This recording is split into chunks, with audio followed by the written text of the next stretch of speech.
Le Seigneur soit avec vous. Évangile de Jésus-Christ selon saint Matthieu.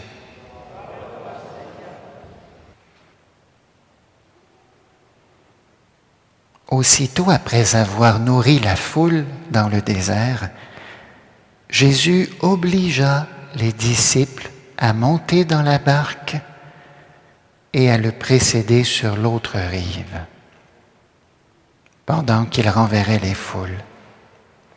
Quand il les eut renvoyés, il gravit la montagne à l'écart pour prier. Le soir venu, il était là, seul. La barque était déjà à une bonne distance de la terre. Elle était battue par les vagues, car le vent était contraire. Vers la fin de la nuit, Jésus vint vers eux en marchant sur la mer. En le voyant marcher sur la mer, les disciples furent bouleversés. Ils dirent, « C'est un fantôme !» Pris de peur, ils se mirent à crier.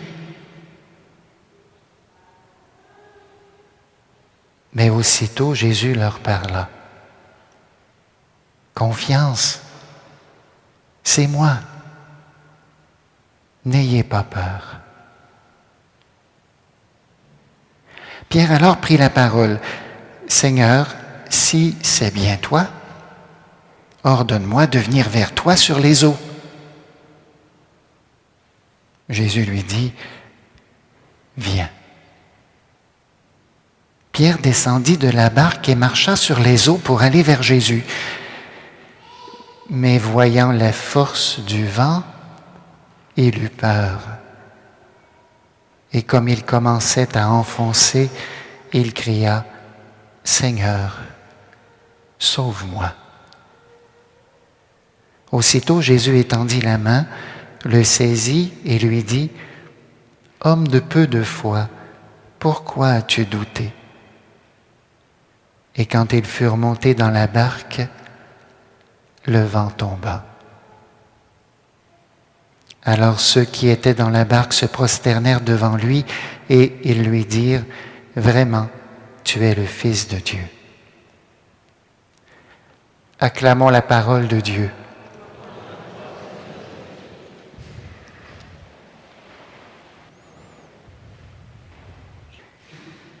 Vous savez que c'est le seul épisode dans l'Évangile où on dit que Jésus oblige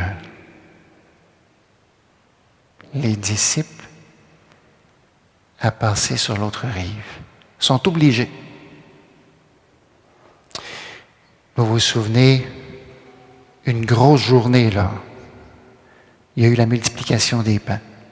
Dans la journée, les disciples avaient dit à Jésus, « Renvoyez-les chez eux, on n'a pas ce qu'il faut pour faire face à la musique. » Jésus prend les 5 pains et 2 poissons. Jésus n'a pas sorti ça de son petit sac à dos. Il a pris ça dans l'assemblée, dans les gens qui étaient là, 5000 personnes, sans compter les femmes et les enfants. Il multiplie l'abondance, le pain de pauvreté partagé devient incroyablement multiplié. Tout le monde a mangé, et là, c'est la fin de la journée. Jésus, non, mais il me semble que ça aurait été le fun pour les disciples de faire le tour des personnes puis de se faire dire « Hey, c'est bon ce que vous avez fait aujourd'hui. » Non. Jésus, c'est comme s'il est en train de protéger les disciples de l'illusion du succès où on pourrait s'asseoir les fesses.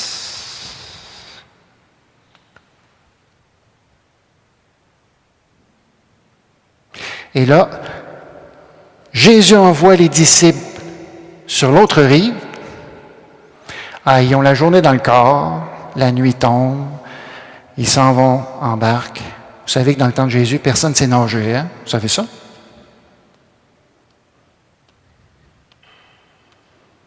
Puis ils s'en vont. Puis la barque est avec des vents contraires. Puis je vais vous dire que la première contrariété, là, c'est dans le cœur des disciples parce que Jésus nous a obligés à passer sur l'autre rive. Quand on vous oblige à quelque chose, sentez-vous des vents contraires en dedans de vous? Ben, c'est comme ça. Et là, Jésus lui-même va renvoyer la foule. Mon Dieu. C'est lui qui a dit aux disciples de ne pas faire ça. Là, lui, il les a nourris, il les renvoie. La mission l'appelle ailleurs. Puis là, on voit que Jésus prend du retrait. C'est comme si lui-même, Jésus ne veut pas se faire avoir par le succès, qui était une tentation que le diable lui avait manifestée. Si tu es le Fils de Dieu, prosterne-toi devant moi, tu vas avoir la gloire, tu vas voir, ça va être beau. On va t'applaudir. Jésus s'en va à l'écart. Et là, ce qui est particulier, c'est que les disciples sont sur la mer. Bon, c'est de nuit. Ils n'ont pas de flashlight. Là, hein? Puis il y a de la vague. Et là, le moment où ils ont peur, c'est pas dans la barque au milieu de la noirceur. C'est quand il y a une petite lueur qui est sur le tard de la nuit, sur le bonheur du matin, commence à apparaître, puis ils le prennent pour un fantôme. C'est Jésus qui est la cause de leur peur.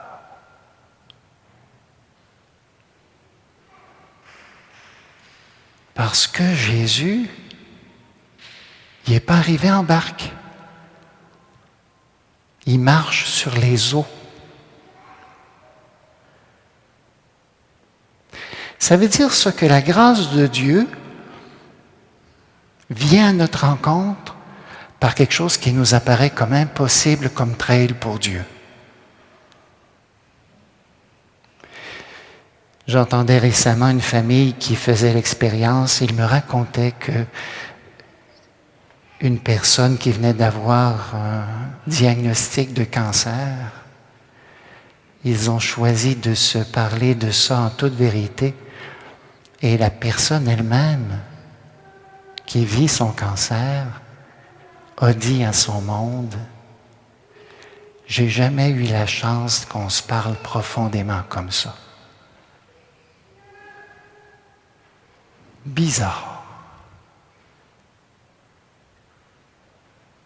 Comme si le mystère de notre fragilité nous donne accès à une vraie parole, à un lieu en dedans de nous qui est dans les profondeurs. C'est pas quelque chose qui est comme le feu, l'ouragan, les tremblements de terre, des affaires qui brassent. C'est comme un fin silence, une brise légère. Et ça n'empêche pas qu'on vit ça, cette brise légère, dans le mystère de ce qui nous fait souffrir ou de ce qui nous creuse. Pour saint Paul, sa croix, ce qui va l'avoir crucifié, c'est que ses frères de race n'ont pas cru en Jésus. Il va porter ça. D'ailleurs, on l'entend dans la deuxième lecture, sa grande tristesse. Il n'est pas moins disciple pour ça. Mais quand on est disciple, on vit la réalité de la souffrance et de la peine par rapport à ce qui nous entoure. Et là, on voit Pierre. Puis ça, c'est bon d'entendre ça parce qu'au fond, c'est l'interpellation qui est faite à chacun, chacune de nous. La pandémie, vous n'avez pas choisi ça. Vous n'avez peut-être pas choisi tant que ça le divorce, la maladie, une difficulté de jeunesse,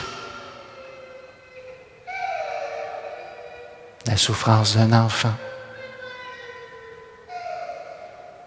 Vous n'avez pas choisi ça. Ça s'est obligé, ça s'est imposé à vous. Puis dans ce mystère-là, vous vous retrouvez sur une place où vous dites, les vents sont contraires, puis je ne suis pas capable d'avancer là-dedans. Je ne peux pas marcher sur ça.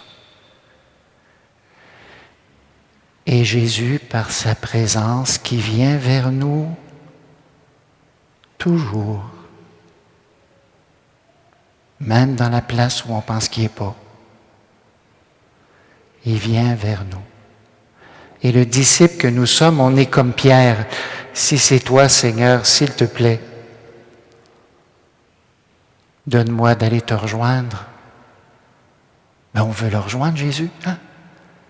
Pour rejoindre Jésus, il faut marcher sur les eaux. Si on veut rejoindre Jésus juste assis dans le fauteuil de nos succès, ça ne marche pas.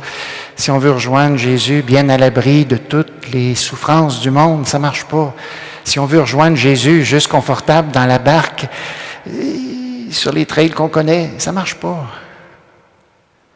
Jésus, lui, il va où la vie est prisonnière et mal prise. Fait que si tu veux suivre Jésus, t'es pogné pour marcher sur les autres aussi. Et c'est là qu'on s'aperçoit que notre difficulté, c'est pas juste parce que nos oreilles sont pleines du bruit du monde, puis qu'on a de la misère à entendre le fin silence de la voix de Dieu. Nos difficultés, c'est pas juste parce qu'avec les autres, on vit la peine de les voir vivre ce qu'ils vivent. Nos difficultés, c'est que quand on se retrouve sur une place où on trouve que ça marche pas, on cale.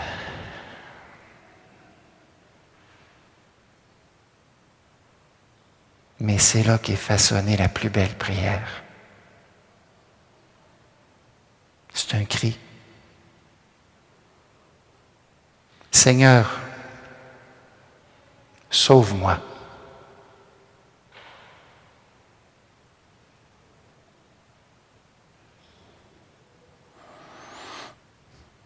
Dans notre vie, laissons monter ce cri vers le Seigneur. Au milieu de ce qui fait en sorte que nous goûtons au vent contraire, que nous sommes peut-être déçus parce que nous n'avons pas pu nous établir dans ce qu'on a connu de plus grande joie, on n'a pas pu s'établir là-dedans pour toujours. Ça nous était donné pour qu'on traverse sur l'autre rive. Et c'est la rive des païens. Hein? C'est la rive qu'on ne connaît pas ce qui se passe de l'autre bord, puis ça nous fait peur un peu. C'est peut-être notre mission. C'est vers toi, Seigneur, que nous nous tournons. À vrai dire, on n'est pas capable de flotter là où on se retrouve. Et pour nous aussi, au milieu de nos nuits, les vents sont contraires. Surtout dans ce qu'on n'a pas choisi de vivre. Nous t'en prions, Seigneur, donne-nous de te suivre.